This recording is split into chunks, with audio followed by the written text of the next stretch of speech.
Assalamualaikum warahmatullahi wabarakatuh.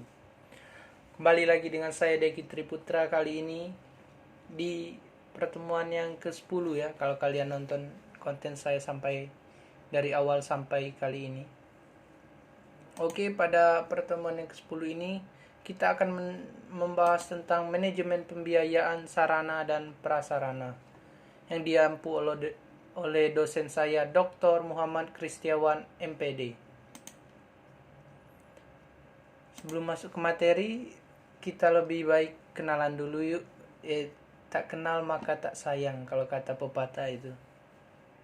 Oke, perkenalkan, nama saya Deki Triputra, NPM A1G022060, kelas 1A Prodi Pendidikan Guru Sekolah Dasar, mata kuliah Pengelola Pendidikan, Fakultas Keguruan dan Ilmu Pendidikan Universitas Bengkulu.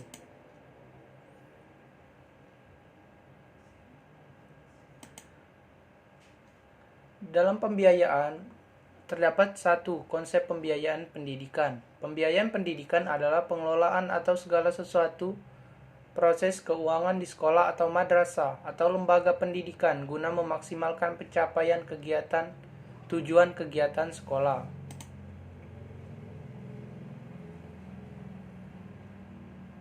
Faktor yang mempengaruhi pembiayaan pendidikan menurut Bastian sebagai berikut. Yang pertama, kenaikan harga atau rising prices.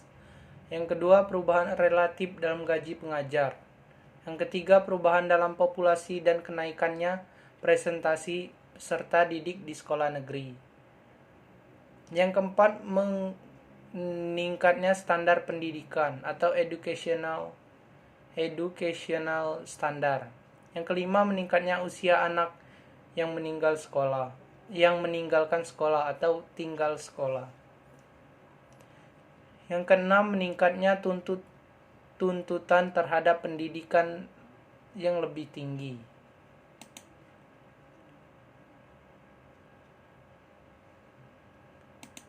Landasan hukum pembiayaan pendidikan.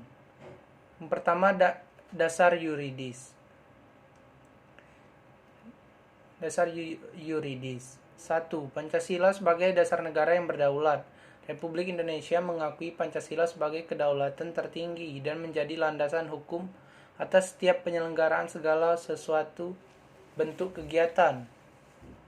Yang kedua, Undang-Undang Dasar 1945. Yang tiga, peraturan perundang-undangan lembaga pendidikan dalam melaksanakan tugasnya menerima dana dari berbagai sumber. Penerimaan dari berbagai sumber tersebut perlu dikelola dengan baik dan benar. Dasar filosofis. Hampir dapat dipastikan bahwa proses pendidikan tidak dapat berjalan tanpa dukungan biaya yang memadai. Sementara itu, pendidikan nasional dihadapkan pada masalah peningkatan kualitas, pemerataan kesempatan, keterbatasan anggaran, dan belum terpenuhinya sumber dana dari masyarakat secara profesional sesuai prinsip pendidikan, sebagaimana tanggung jawab bersama antara pemerintah, masyarakat, dan orang tua.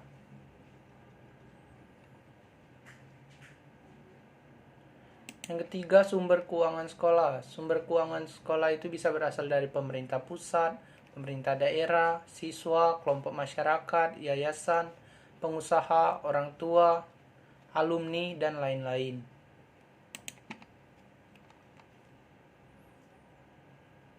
Yang keempat, kategori biaya pendidikan. Kategori biaya pendidikan dibagi menjadi dua, yaitu biaya langsung dan tidak langsung. Biaya yang langsung berproses dalam produksi pendidikan, di mana biaya pendidikan ini secara langsung dapat meningkatkan mutu pendidikan. Sedangkan biaya tidak langsung adalah pengeluaran yang tidak secara langsung mendukung proses pendidikan tetapi memungkinkan proses pendidikan tersebut terjadi di sekolah, meliputi biaya hidup, transportasi, biaya jajan, biaya kesehatan, dan biaya-biaya lainnya. Yang kedua, yang B, biaya masyarakat dan biaya pribadi. Biaya masyarakat dapat dikatakan sebagai biaya publik, yaitu sejumlah biaya yang harus dibayar oleh masyarakat untuk pendidikan, baik melalui sekolah maupun melalui pajak. yang dihimpun oleh pemerintah kemudian digunakan untuk membiayai pendidikan. Biaya pendidikan adalah biaya yang dikeluarkan oleh keluarga untuk membiayai sekolah anaknya, seperti uang sekolah, uang kuliah, pembelian buku, dan dana hidup siswa.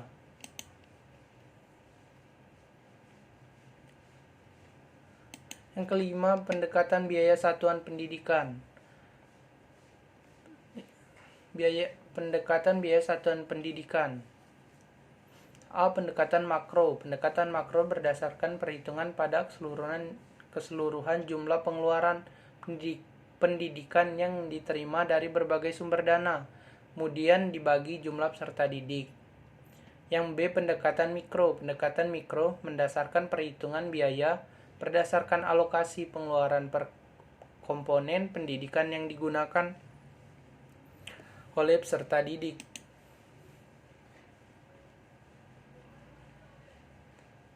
Yang keenam, fungsi pembiayaan pendidikan. Menurut Baharudin, fungsi pembiayaan pendidikan yang A. Memungkinkan penyelenggaraan pendidikan dilakukan secara efisien dalam artian dana yang diperoleh dapat digunakan untuk pencapaian tujuan tertentu yang diinginkan.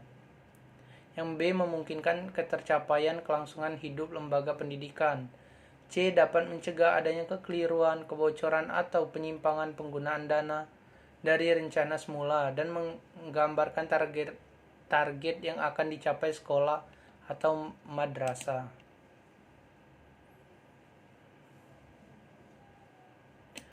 B. Manajemen sarana dan prasarana. Yang pertama, kita ke pengertian sarana dan prasarana itu sendiri.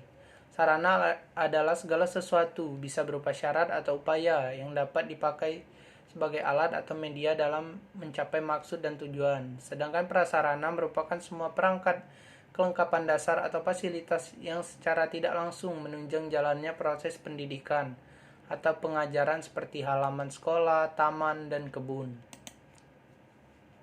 Jadi sudah tahu kan apa perbedaan sarana dan prasarana itu sendiri. Kedua, perencanaan sarana dan prasarana. Perencanaan sarana dan prasarana. Persekolahan dapat didefinisikan sebagai keseluruhan proses perkiraan secara matang rancangan pembelian, pengadaan, rehabilitasi, distribusi, atau pembuatan peralatan dan perlengkapan yang sesuai dengan kebutuhan sekolah.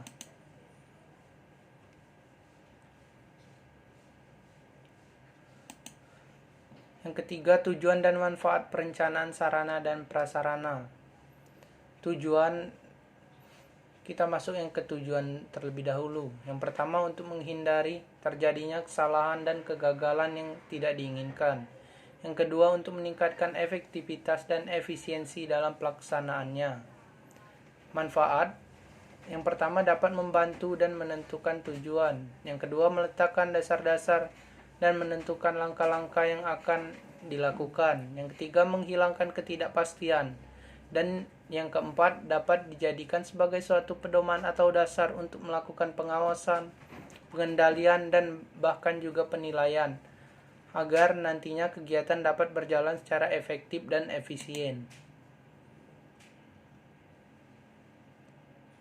Yang keempat, persyaratan perencanaan sarana dan prasarana. Menurut Mulyasa, yang pertama, perencanaan pengadaan sarana dan prasarana pendidikan persekolahan harus dipandang sebagai bagian integral dari usaha peningkatan kualitas yang proses belajar mengajar. Perencanaan harus jelas untuk hal tersebut, maka kejelasan suatu rencana dapat dilihat pada yang pertama, tujuan dan sasaran. Yang kedua, jenis dan bentuk tindakan. Yang ketiga, petugas pelaksana. Yang keempat, bahan dan peralatan. 5. Kapan dan di mana kegiatan tersebut akan dilaksanakan. 6. Realistis. Yang C, berdasarkan atas kesepakatan dan keputusan bersama dengan pihak-pihak yang terlibat dalam perencanaan. Dan D, mengikuti pedoman standar jenis, kuantitas, dan kualitas sesuai dengan skala prioritas.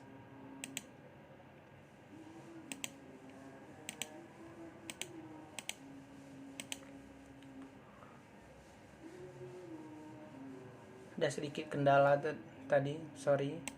Yang E, perencanaan pengadaan sesuai dengan platform anggaran yang disediakan. F, mengikuti prosedur yang berlaku. G, mengikuti sertakan unsur orang tua murid.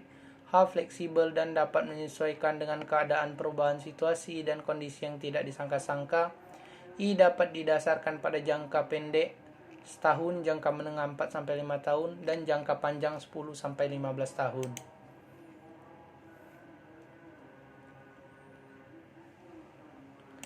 Yang kelima, perencanaan pengadaan barang bergerak dan barang tidak bergerak.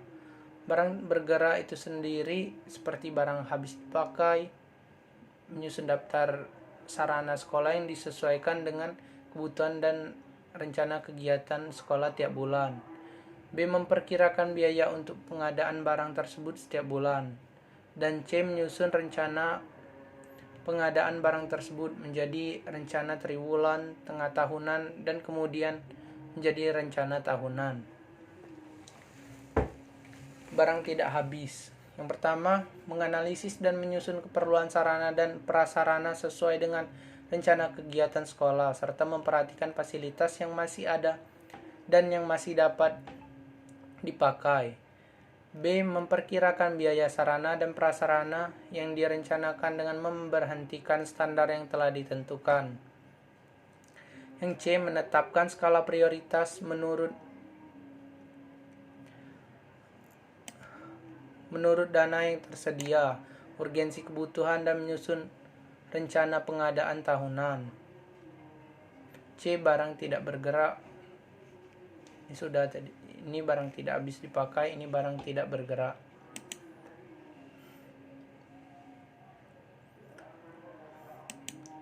Seperti tanah, bangunan.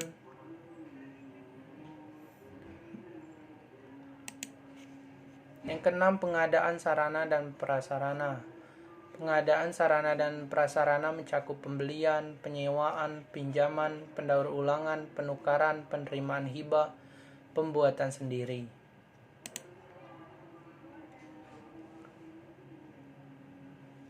Yang ketujuh, inventarisasi sarana dan prasarana. Inventarisasi berasal dari kata inventaris dan bahasa Latin inventarium yang berarti daftar barang-barang, bahan, dan sebagainya. Yang kedelapan, pemeliharaan sarana dan prasarana. Kegiatan untuk melaksanakan pengurusan dan pengaturan agar semua sarana dan prasarana selalu dalam keadaan baik dan siap digunakan secara berdaya guna dan berhasil guna dalam mencapai tujuan pendidikan. Yang sembilan, penghapusan sarana dan prasarana merupakan kegiatan pembebasan sarana dan prasarana dari pertanggungjawaban yang berlaku dengan alasan yang dapat dipertanggungjawabkan. Cukup sekian video dari saya, lebih dan kurang saya mohon maaf. Wassalamualaikum warahmatullahi wabarakatuh.